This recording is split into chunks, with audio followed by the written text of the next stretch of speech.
Olá, sejam todos muito bem-vindos a mais um Gira na Política. Eu sou a Natália Paz e hoje nós vamos conversar com o Carlim Amigão, que é vereador aqui na cidade de Betim e ele já está em seu quarto mandato. Vou pedir para ele se apresentar, contar um pouquinho sobre a história dele. Carlinho. Natália, obrigada pelo convite. Me senti muito honrado por ser convidado e estar aqui. Quero mandar um abraço já de antemão para todo o público que vai nos assistir, vai acompanhar aí esse bate-papo. Estou vereador pelo quarto mandato na cidade de Betim, essa cidade que eu tanto amo. Eu fiz questão de vir com a camisa de Betim para expressar o meu amor, o meu carinho pelo povo betinense. Eu sou da região do Teresópolis, como eu estava te falando aqui antes da gente entrar no ar. Eu não me projetei ser candidato nunca, eu sou empreendedor, sempre mexi no ramo do comércio, hoje eu trabalho no ramo imobiliário, mas me encontrei na política e percebi que eu posso fazer muito mais pelo povo betinense através das políticas públicas. E importante quando você fala aí no seu quarto mandato, ou seja, você vem acompanhando o crescimento da cidade de Betim, né? Sim, a cidade de Betim é uma cidade que está em grande expansão. É uma cidade que, inclusive, eu tive semana passada com o ex-prefeito da cidade, senhor Vitório Medioli. É uma cidade que dentro de pouco tempo ela vai estar aí programada para mais de 1 milhão de pessoas. Então, quando o aeroporto estiver, provavelmente em setembro do ano que vem, ele já estiver aí em funcionamento total, é uma cidade que vai atrair muitos investidores para a cidade de Betim e com os investidores atrai também habitantes e pessoas que vão morar na cidade e investir nessa cidade, porque a cidade está crescendo muito. E muito rápido. Muito rápido. A cidade de Betim é uma cidade que a pessoa fica fora de Betim por um ano, por algum motivo. Quando ele chega aqui, ele vê uma cidade totalmente transformada. Eu quero ressaltar também que o prefeito Heron, ele está buscando fazer uma cidade mais tecnológica para a população de Betim e a população pode esperar. É uma cidade que promete muito. Porque quando a gente pega aí o histórico da nossa cidade, Carlinhos, a gente tem visto já esses avanços aí, e como você bem mencionou, é uma cidade que consegue comportar, porque hoje nós temos aproximadamente quase 450 mil habitantes. Sim. Aí, né? Sim. E aí, quando você fala que a gente tem quase aí, 1 milhão, é muita pessoas, né? A projeção é para isso e não é a longo prazo, não. Isso é a curto prazo. E com esse desenvolvimento da cidade, você acha assim, que aumenta um pouco mais as responsabilidades ali do vereador?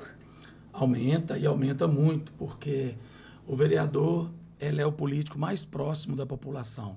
Geralmente, um deputado federal, um deputado estadual, quando ele se torna eleito, ele deixa a assessoria dele mais próximo da população, até mesmo pelas responsabilidades que tem que estar em Brasília, tem que estar cuidando de outras regiões, outros municípios. São demandas diferentes. São demandas também, diferentes.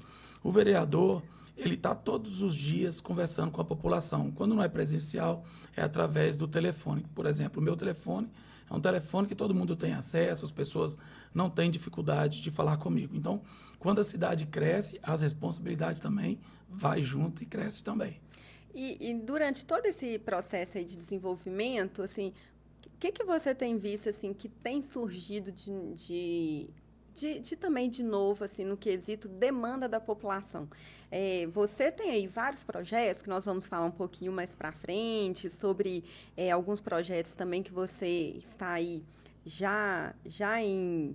Como que eu vou explicar? Já em movimento, mas você acha que desde o primeiro momento que você se tornou vereador, continuam as mesmas demandas ou as demandas só mudam?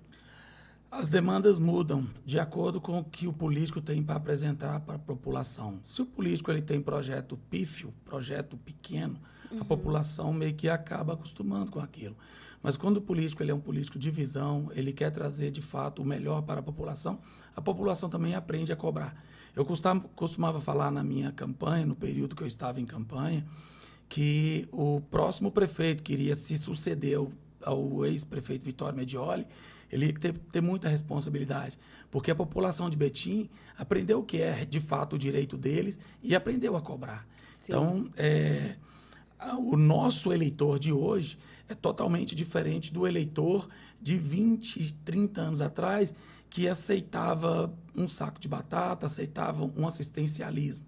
O eleitor de hoje, ele quer de fato aquilo que é obrigação do político, que ele quer que o político entregue de fato aquilo que é obrigação dele. E como você mesmo pontuou, o vereador ele está mais próximo ali do eleitor, né? E com isso, você acha assim que o eleitor, ele cobra hoje mais do vereador? Cobra Hoje eu vi um muito. videozinho seu, hoje, inclusive, mais cedo. Já foi ali resposta de cobrança do Sim. eleitor? Eu, pelo fato de eu vir do ramo do empreendedorismo, comércio, empresarial, eu tenho um contato direto com esse público. Então, essa é uma bandeira que eu defendo. Sim. Então, todas as vezes que o comerciante, o empreendedor, ele sente um impacto ali na folha, o IPTU, às vezes, que ele sente que uma forma injusta, está muito alto, é para mim que eles ligam. Aí eu não tenho o que fazer, eu já ligo logo para o Poder Executivo e vamos discutir. Se tiver como fazer ali uma reparação, fazer uma reparação mesmo, aí vai ser feito. Então, ontem eu tive reunido com o nosso secretário de governo, nosso secretário de finanças, e levamos um grupo de comerciantes que não estavam apenas aqueles comerciantes, eles estavam representando toda a população, todo o comércio da nossa cidade. Então, foram debatidos vários temas, e entre eles o IPTU, que para alguns comércios da nossa cidade ele mais que dobrou de valor. Então, o governo abriu as portas do diálogo e foi muito sensível também a revisar esse IPTU e no intuito de, se for possível, fazer uma correção e baixar esse valor. Porque aí é importante a gente saber também que, por exemplo, é um direito cobrar, e aí a gente começa a entender ainda melhor, porque as pessoas hoje, parece clichê a gente falar sobre isso, mas é muito comum, às vezes, a pessoa não entender qual que é o papel do vereador, qual que é o papel ali do prefeito. Então, a partir do momento que você está ali escutando seus eleitores e fazendo essa ponte ali entre o poder executivo, é aí uma das funções do vereador. Exatamente. As 3 atribuições do vereador, do parlamentar, legislar, fiscalizar e representar, a que eu acho mais nobre é representar. Por quê? Porque quando você está representando uma população, você está defendendo uma bandeira, você está dando voz àquelas pessoas que não têm condições de falar com o prefeito, não têm condições de falar com o secretário em tempo hábil. Então, assim, quando essas pessoas confiam na gente, de fato, para mim, essa função, essa atribuição para mim, a mais nobre, porque a gente consegue dar voz àquelas pessoas que são anônimas. E como você falou, o eleitor de hoje é completamente do eleitor de alguns anos aí, né? Completamente. Então, assim, o meu eleitor, hoje, ele tem o meu mandato na palma da mão dele. Então, ele consegue me acompanhar no meu dia a dia, o que eu estou fazendo. Por exemplo, quase todos os dias eu estou em algum lugar e eu escuto as pessoas sussurrando, aquele ali que é o vereador Carlinhos, eu estou acompanhando ele através do Instagram, do YouTube e tudo mais. Então, assim, isso me aproxima do meu eleitor. Porque a cidade de Betim, eu costumo falar que ela é uma roça grande, né? Você sai aqui no sábado à tarde, no centro de Betim, você não vê ninguém.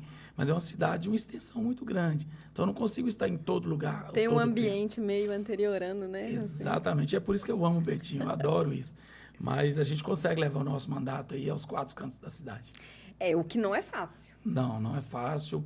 A população hoje está muito atenta, eles de fato sabem cobra com responsabilidade, e também eles esperam da gente uma ação com responsabilidade.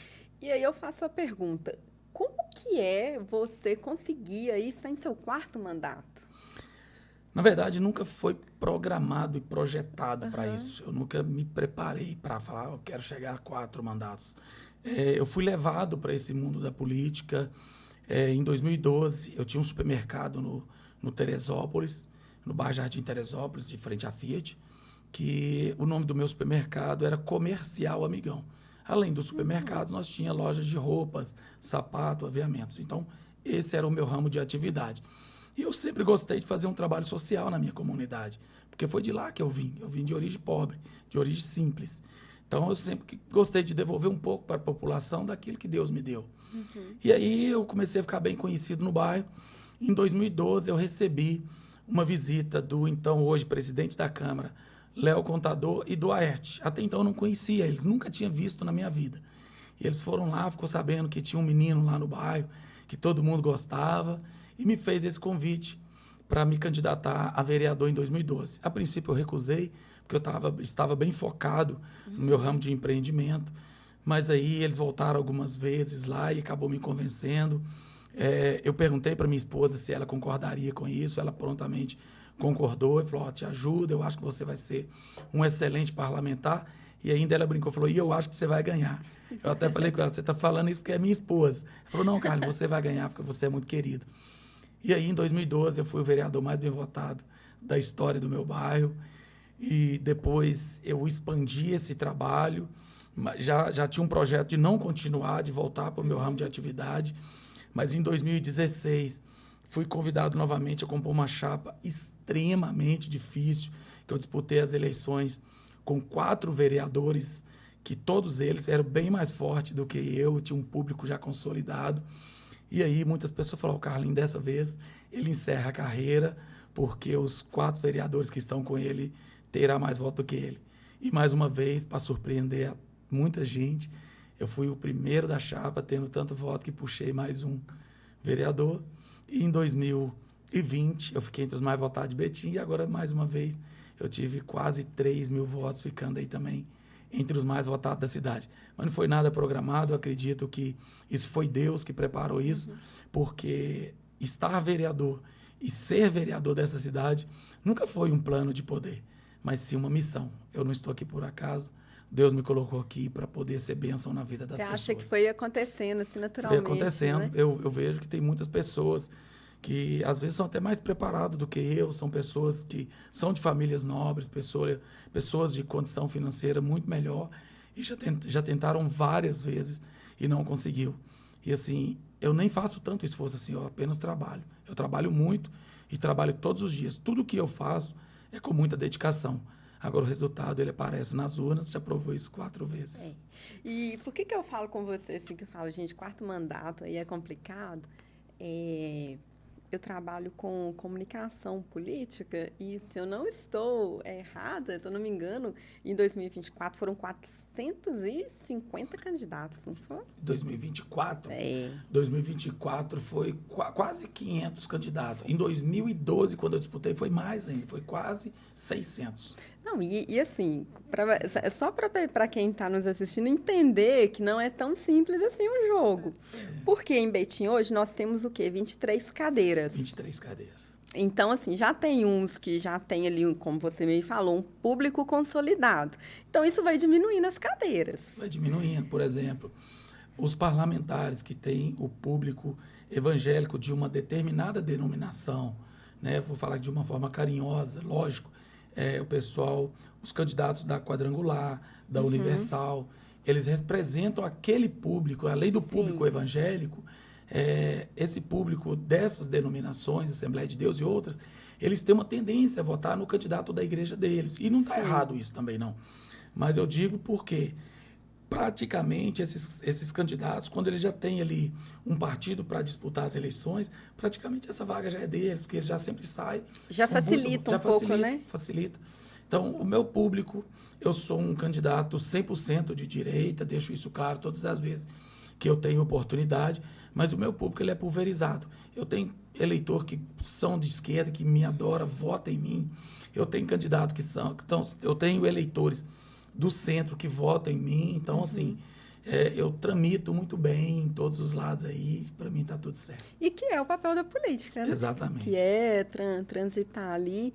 Então, como a gente já deixou claro aí para quem está nos assistindo, que não é tão simples assim estar ali naquela cadeira, e com grandes poderes vem grandes responsabilidades. E agora, com essa cidade, assim, com esse desenvolvimento aí, acredito que aumenta ainda mais. E por que eu já estou entrando nisso? Porque aqui tem um projeto seu que já foi aprovado ou ainda está em trâmite, que é o das placas de identificação? Isso, esse projeto é um projeto muito interessante, assim, inclusive eu tive uma conversa com o prefeito Heron, que ele tem todo o interesse de sancionar essa lei. Essa lei é o seguinte, nós visitamos alguns equipamentos públicos da cidade, eu e o prefeito, inclusive levando o kit de material escolar em alguma cidade, e eu comecei a narrar para ele, principalmente as escolas da minha região. Sim. E eu comecei a falar para ele, essa escola, ela chama Lourdes Bernadette, por esse motivo. Por exemplo, vou citar aqui de uma forma bem sucinta. A escola de Lourdes Bernadette, eu estudei nessa escola. A Lourdes Bernadette, ela foi minha professora. Antes de se chamar Lourdes Bernadette, ela chamava Escola Estadual de Granja Santo Antônio. Por que mudou o nome?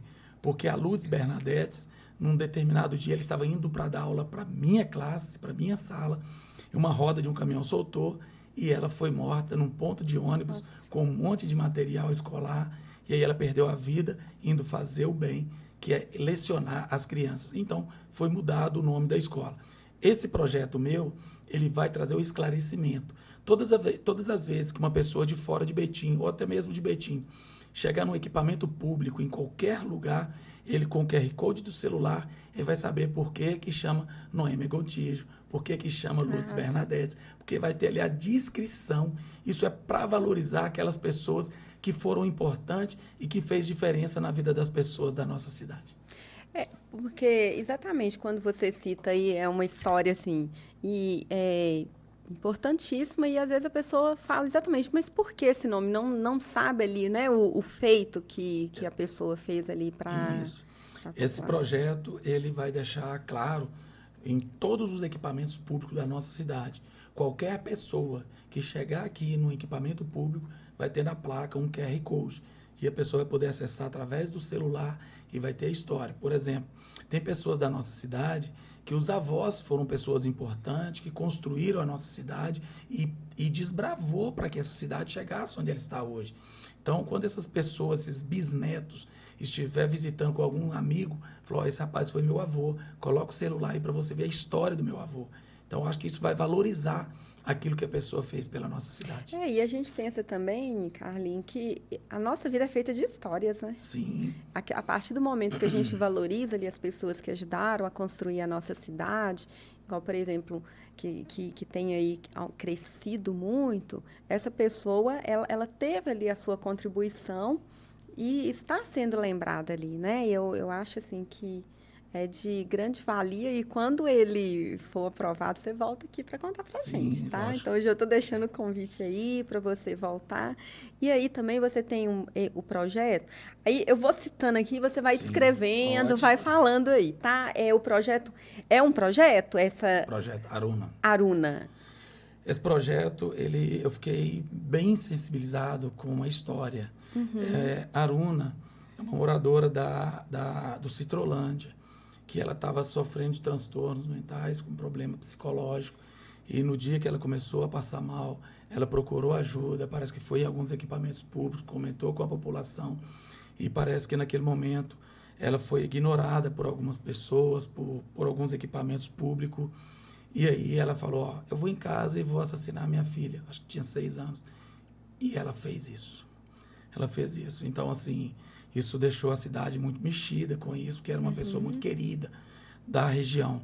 Quando a pessoa chega a fazer isso com a filha, porque realmente ela não tem a menor condições de estar cuidando daquela família, precisa de tratamento, precisa de apoio. Sim. Então, esse projeto ele vai de encontro a isso. Ele vai dar apoio para essas pessoas. Porque muitas das vezes a gente preocupa com a pessoa que está ali, às vezes, o filho, o neto, mas e aquela pessoa que está passando por problema psicológico, precisando de apoio? Será que o poder público está atento a isso para que novos casos desses não aconteçam? Então, é um projeto também que está em tramitação. Essas pessoas, esse projeto, ele visa ter um espaço específico e psicológico para acolher essa pessoa na hora e não deixar que ele saia dali sem o tratamento e sem os medicamentos que ela precisa tomar. Ainda mais agora, assim, que a principal pauta nossa hoje tem sido a saúde mental. Eu acredito que a gente, se nós brasileiros, nós não dávamos tanta importância para a saúde mental. É como se a gente falasse, não, é mimimi, é bobeira, é cultural nosso. Mas aí a pandemia veio e mostrou assim, não é bem assim, não. E quando a gente está aqui, né, eu falo que eu me sinto muito honrada em poder estar aqui, por exemplo, informando para a população sobre essa lei sua, que eu espero, eu tenho certeza que vai ser aprovada. A gente vê o quanto a política ela é importante. Inclusive, nós estávamos falando isso antes da gente iniciarmos o nosso programa aqui, o quanto a política hoje, ela transforma as vidas ali, né? E uma lei dessa, a partir do momento que acolhe ali uma pessoa, que eu acredito seja em seu pior momento ali da vida dela, né? Porque eu acredito que para uma mãe chegar a esse ato, o problema já estava há mais tempo. Sim. Foi exatamente isso que você falou. Não é comum isso acontecer. Isso não é do dia para a noite. Isso.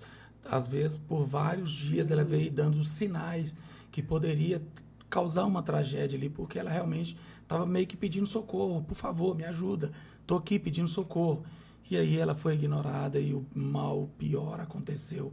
Então, assim, esse projeto ele visa dar total apoio para essas famílias, para essas mães que hoje não têm voz, essas mães que às vezes gritam pedindo socorro na rua e muitas das vezes são ignoradas até pelo poder público. E tem aumentado também, porque como nós estamos falando aqui desde o início do programa, que a população está crescendo.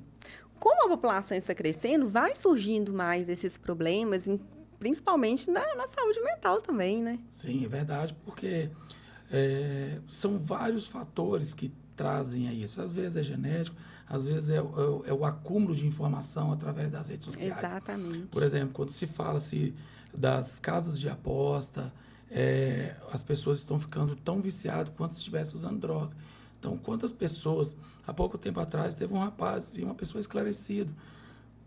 Ele assassinou a própria mãe porque estava devendo demais para agiotas, porque foi gastando o dinheiro da família com jogos de azar. Então, cada vez mais, quanto mais informação chega direto nas pessoas, antigamente você tinha tempo para digerir tudo isso. Hoje você abre o seu celular, uma informação ele pode causar um impacto tão forte na sua vida que te deixa realmente com o seu psicológico abalado. Então, de que forma que o poder público vai se preparar para receber esse pessoal? De que forma que o poder público está se preparando para evitar esse mal maior? Então, é dessa forma, é nesse sentido que a gente tem trabalhado aí para poder proteger essas pessoas e cuidar melhor do nosso povo. Não é fácil, né? Não é fácil. É uma missão. Eu já estive vereador com vários colegas parlamentares, excelentes vereadores, que não quis mais. Falou, Carlinhos, é pesado, é uma missão, cara, que para mim não dá. E eu não disputo mais, e não disputou mesmo. A pessoa cumpriu ali o mandato dele com excelência, com eficácia. Eu poderia citar vários nomes aqui, que no meu ponto de vista saiu por cima. Se fosse candidato novamente, ganharia de novo. Mas ele viu que realmente, falou, Carlinhos, se a pessoa não tiver que enxergar isso como uma missão de vida para ele, de servir mesmo, ele adoece psicologicamente. Então, assim, quem aí está 3, 4 mandados, eu tiro o chapéu porque enxerga isso como uma missão de vida. E aí quando você fala sobre essa questão de missão de vidas aqui, por exemplo, só nessas duas leis, que a gente vai falar de mais outras leis aqui sua, a gente já fala aí, né? A gente já está falando sobre histórias das pessoas que deixaram aí um legado para nós. Nós estamos falando sobre saúde mental, aonde envolve mãe, aonde envolve crianças.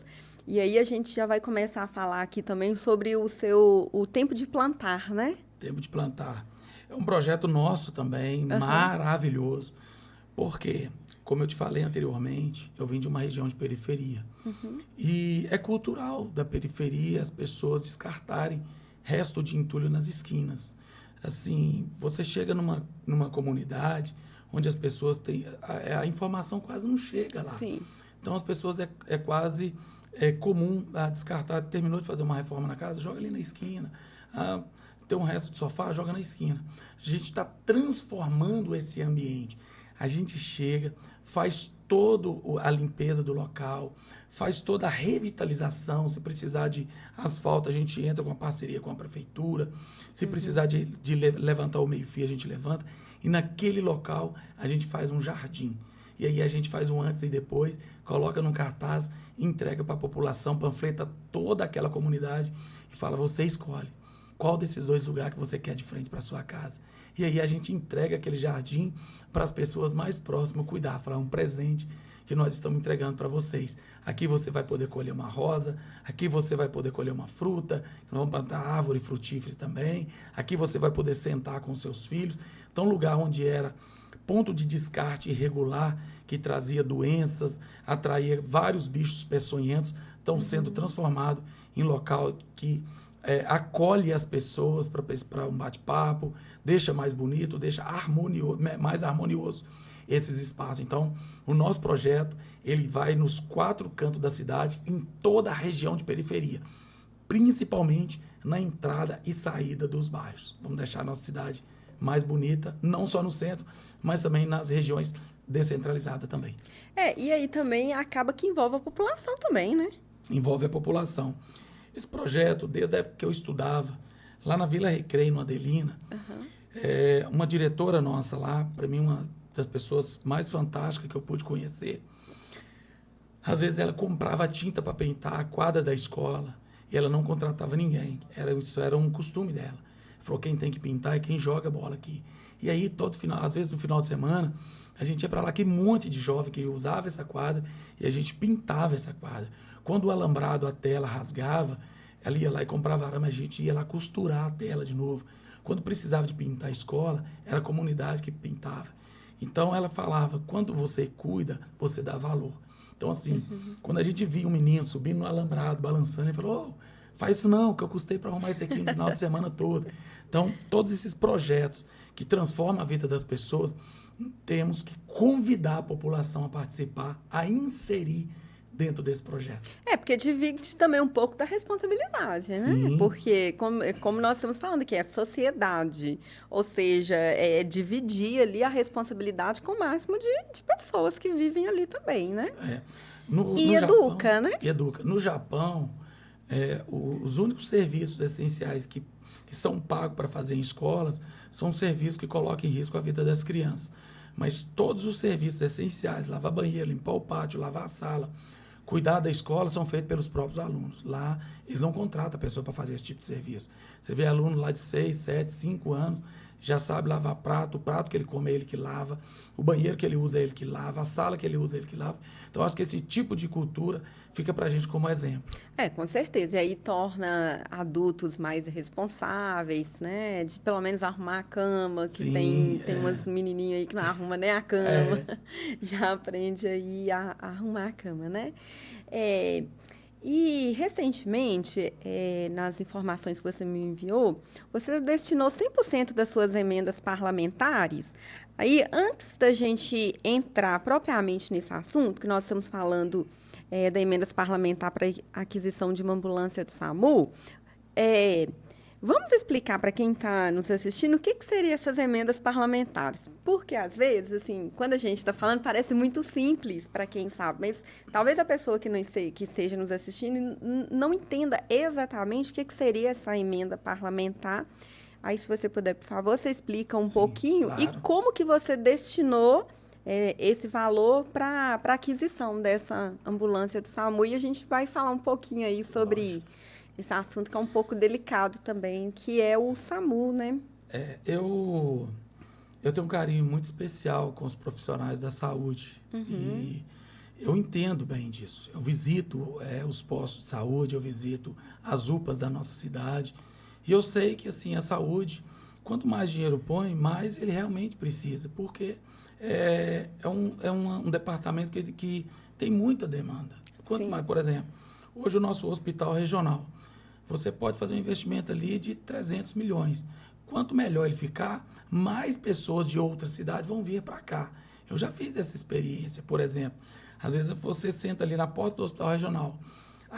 A cada 10 ambulâncias que entram ali no hospital trazendo pacientes são de outras cidades, não são de Betim.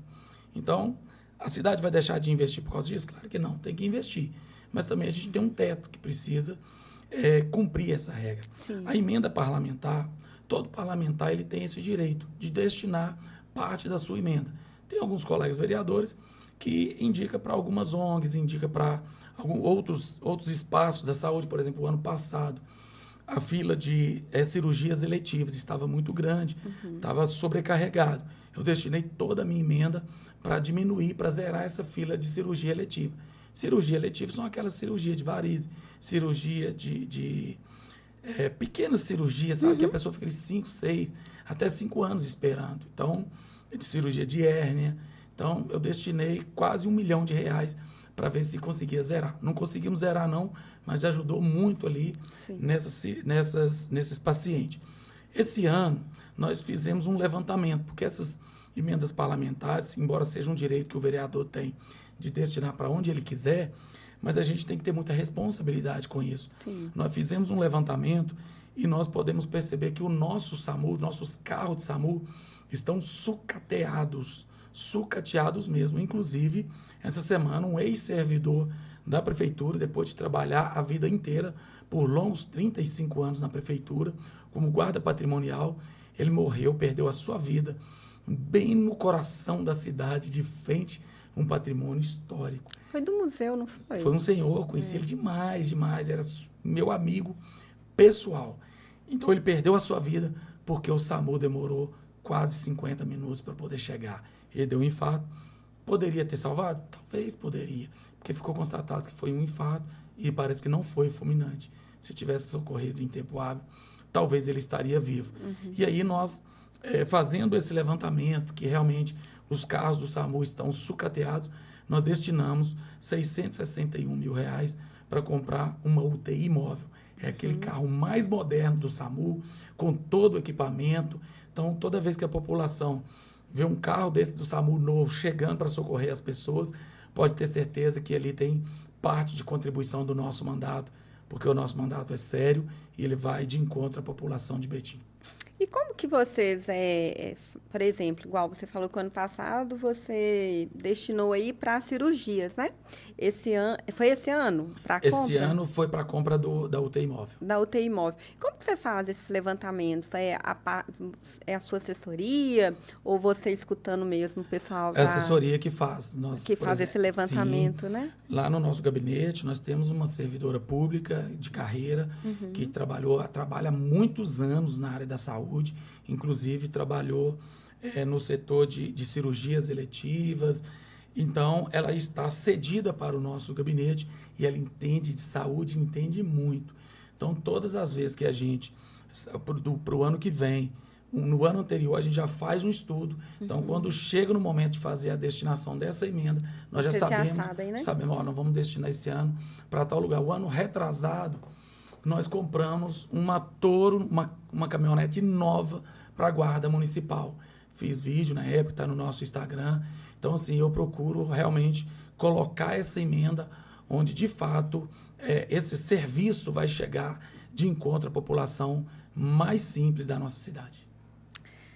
E, por exemplo, quando a gente fala aqui sobre a questão do atendimento médico, do SAMU, e aí a gente volta, parece que está ficando meio repetitivo, mas aí, realmente, por exemplo, a gente pega uma cidade desse tamanho, e aí a gente precisa...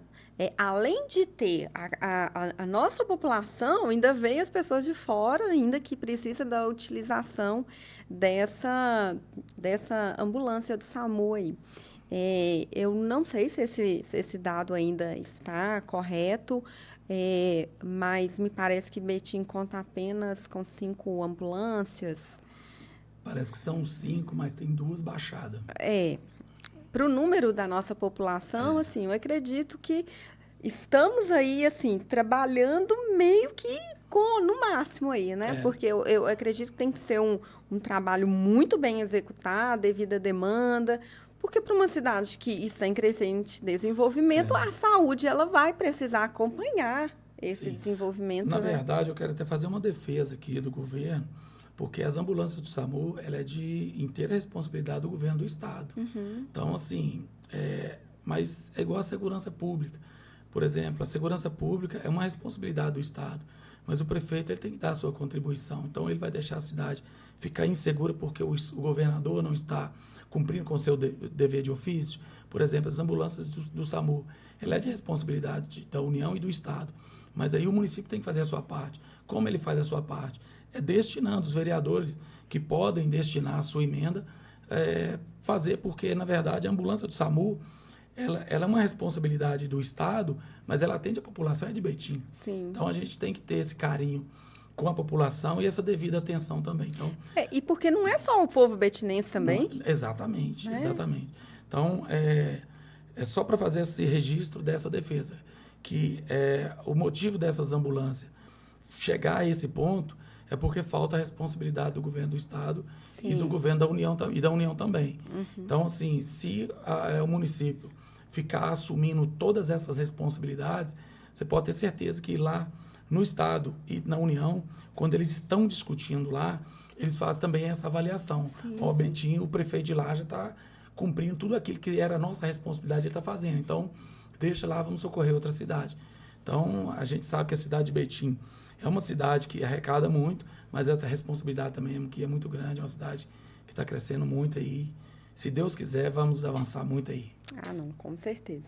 Não, e é bom a gente falar sobre isso também, até para quem está em casa entender como que é o processo, porque às vezes, assim, a gente tem a sensação que é tudo só a prefeitura, é tudo só o governo, e não, é assim, é um trabalho, é como se fosse um processo. Sim. Começa por aqui, que passa para outra linha, até chegar na ponta aqui, que é nós que somos, por exemplo, os usuários. Sim. Então, é importante a pessoa entender que tem todo um processo que não é tão simples assim, quem dera, né? Se fosse, vou criar ali um projeto e ele vai ser aprovado rápido.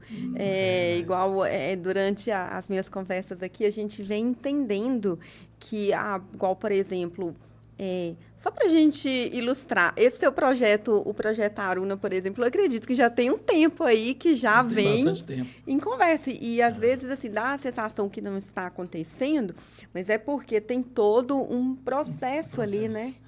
Na verdade, o parlamentar, ele não pode criar nenhum tipo de projeto que onere o município. Sim. Porque quem tem o poder de gerir o dinheiro do município é o executivo. Mas ele só pode fazer isso perante uma aprovação do parlamento. Sim. O parlamento, ele é um fiscal do prefeito. Então, todas as vezes que um vereador ele for elaborar um projeto de lei, ele tem que ter essa responsabilidade de não criar um projeto de lei que onere o município, a menos que isso seja acordado com o prefeito. E aí chama projeto de indicação. Uhum. Prefeito, estou com um projeto interessante, queria discutir ele com você. Se você entender que esse projeto ele é importante para a cidade, nós vamos te apresentar. E aí a gente entrega esse projeto para o prefeito e o prefeito apresenta ele na Câmara e chama projeto de indicação. Porque qualquer projeto que onera o município, ele é inconstitucional e ele vai ser barrado pelo ADIM e ele não vai ser aprovado. Por isso que muitas das vezes as pessoas falam assim, nossa, mas os vereadores fazem pouco projeto. Entendo que tem vereadores, inclusive no Brasil inteiro, que eles entendem bem da lei, mesmo assim eles fazem projetos que são inconstitucional para agradar um público de pessoas. Mas ele faz, fulano, eu fiz o projeto, não foi aprovado, mas eu fiz o que você pediu. Eu acho... Mesmo sabendo ali que não vai ser aprovado. Não vai ser, porque ele sabe que aquilo ali é inconstitucional. Porque uma das primeiras coisas que você aprende quando você assume uma cadeira no parlamento, quais são os tipos de projetos que pode ser apresentado ali. Mas só que essa pessoa, quando está em campanha, ele promete, eu vou defender isso, vou defender aquilo. Aí quando ele chega lá, esse público cobra dele, você falou que ia fazer isso, ia pôr uma ambulância na rua da minha casa. Ele não tem condições de fazer. Não é bem assim, né? Não é. Então, só para deixar claro, o parlamento, ele é um criador da lei, inclusive ele tem que ser o primeiro a cumprir a lei. O bom que quem assiste nosso programa já está começando a entender que não é tão simples assim. Eu quero que faça uma modificação aqui na minha rua e amanhã isso vai acontecer. Quem dera se isso acontecesse, gente. Mas não é bem assim. Bom, Carlinhos, te escutando, a gente pode perceber que você, assim, atende várias linhas ali, né? Ou seja, posso chamar como bandeiras? Bandeiras. Você tem várias bandeiras ali diferentes, assim. Mas hoje, assim, qual que você se é que você tenta seguir mais dentro ali do seu mandato, tem alguma específica que faz o seu coração bater mais forte? Tem. Primeiro, a única forma de transformar é levando o conhecimento. Quando fala de educação, não estou falando de educação, de ensinar o menino a aprender a ler e escrever, não é isso. Por exemplo, hoje eu falo como empreendedor. A população, os empresários que empreendem, eles estão sofrendo. Por exemplo, nós temos uma construtora, eu e minha esposa. Esse ano, nós não colocamos um tijolo em cima do outro. Por quê? Não tem mão de obra. E tem muita gente que até gostaria de trabalhar, mas a nossa cidade ela precisa qualificar as pessoas. Então, eu quero mais uma vez dar os parabéns para o nosso prefeito Heron, que anunciou aí há poucos dias a Universidade Federal aqui para a nossa cidade, que vai ser instalada ali no antigo clube da Fiat. Isso é um ganho enorme para a nossa cidade. Inclusive, essa discussão eu tive com ele logo no início do mandato dele, falando, Heron, a nossa população vai receber um aeroporto, cara. Quando a Fiat veio se instalar na cidade de Betim, se tivesse preparado a nossa população, a Fiat não precisava ir lá fora buscar profissionais. Vamos sair na frente. O aeroporto vai precisar de muitas pessoas, porque no entorno do aeroporto vem um grupo de empresários se instalarem aqui. Então, vamos preparar essa turma. Então, assim, o nosso prefeito sai na frente. Hoje ele está dando curso profissionalizante para as pessoas.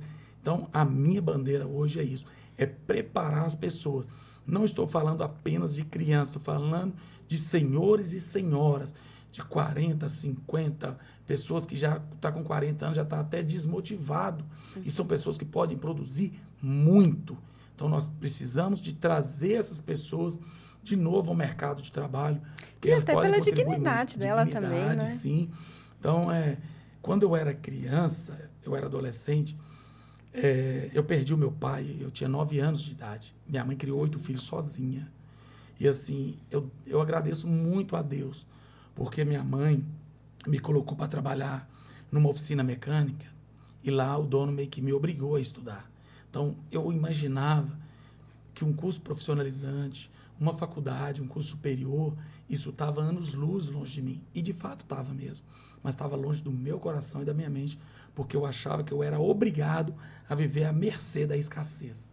Então, quando eu descobri que o ensino, o direito a aprender, ele é para todos, eu tomei posse disso. E essa mesma condição, eu quero que todas as pessoas, principalmente em região mais simples, onde os pais realmente não têm condições de pagar uma faculdade para o filho, onde os pais não têm condições de pagar um curso profissionalizante, nem para eles mesmos. Às vezes está desmotivado de trabalhar num serviço bom, fala, eu não consigo aprender mais, eu não tenho condições de aprender. Tenho, todo mundo é capaz. A única diferença entre aquela pessoa que limpa o chão e o astrofísico é que um teve condições de aprender e o outro não. Eles sabem coisas diferentes. Então, eu quero que essa mesma condição que o astrofísico tem, eu quero que ela chegue na região do Teresópolis, do Caivera, do Citrolândia, principalmente naquelas famílias que vivem na escassez. E é só dessa forma que nós vamos virar esse jogo. Carlinhos, você acredita que o nosso bate-papo já está chegando ao fim? Você acredita? Passou muito rápido. Você acredita? Se deixar eu falo. Sinal, então, que foi bom, né? Foi bom. Bom, vou pedir para você deixar um recado aí para quem está assistindo o nosso programa. Vou pedir para você deixar suas redes sociais para o pessoal acompanhar o seu trabalho, para quem tiver alguma dúvida também. E sinta-se à vontade ali, ó. Olhar para aquela câmera ali. Mais uma vez, quero agradecer Natália, que me fez esse convite, me senti muito honrado. Quero agradecer a todos vocês que vão nos assistir aí. Quero deixar aqui minhas redes sociais para você nos acompanhar, vereador Carlinhos Amigão e Carlinhos Amigão. Eu tenho 2 Instagrams, um pessoal e o outro de trabalho. Quero muito que vocês nos acompanhem lá para dar sugestões. O nosso mandato ele é feito por várias mãos. Então, mais uma vez, Natália, muito obrigado. Quero agradecer a todos. Eu me coloco à disposição. Eu sou um vereador que o meu mandato ele tem que trazer resultado positivo na vida das pessoas, porque senão não faz o menor sentido eu estar aqui. A população é o nosso patrão e eu tenho que servir o de melhor para eles. Muito obrigado. Eu que agradeço, tá? Muito obrigada. Espero voltar eu mais sei que vezes. você estava de viagem, mesmo assim respondeu a gente. Obrigada aí para você disponibilizar um tempo da sua agenda para vir aqui conversar com a gente, informar as pessoas, porque eu acredito que quanto mais as pessoas elas entendam a política, elas vão tomando gosto, vai Sim. vendo assim, olha, o que que é meu direito, o que que não é meu direito, o que que eu devo cobrar, o que que eu não devo cobrar, entender sobre os processos. Então, o nosso programa, o principal objetivo dele é esse, é levar a informação para as pessoas, para elas entenderem o quanto que a política ela faz parte da nossa vida. A pessoa gostando dela ou não. Sim. Ela está aí, né? Quero só fazer um adentro aqui, se permitir. Claro. O momento que o eleitor tem de colocar ele no mesmo tamanho de qualquer tipo de político é agora. Esse ano nós teremos eleições. E eu queria pedir muito a você, faça isso com muita consciência, com muita responsabilidade, porque depois das eleições não vale a pena ficar indo para o Instagram e lamentar. Então você tem a oportunidade agora de avaliar cada candidato, pesquisa sobre a vida do seu candidato, pesquisa sobre o passado desses candidatos, pesquisa qual é a pauta que ele defende, qual é a bandeiras que ele defende, para depois da eleição você não ficar decepcionado, porque nesse momento, esse ano tem eleição, é o único momento que você tem de fazer justiça através do seu voto. Muito obrigado. E depois que ele foi eleito, não tem mais jeito, é só depois de 4 anos. Só depois de 4 anos, né? Então, é pensar aí e fazer a escolha com bastante cautela aí, né? Bastante cautela e bastante responsabilidade. Tá bom. Muito obrigada. Obrigado. Viu? Bom, para você que assistiu o nosso programa, fica aqui o meu agradecimento. Eu espero que vocês tenham entendido um pouquinho mais sobre como que é o trabalho de um vereador e fica aqui o nosso convite para o nosso próximo episódio. Muito obrigada.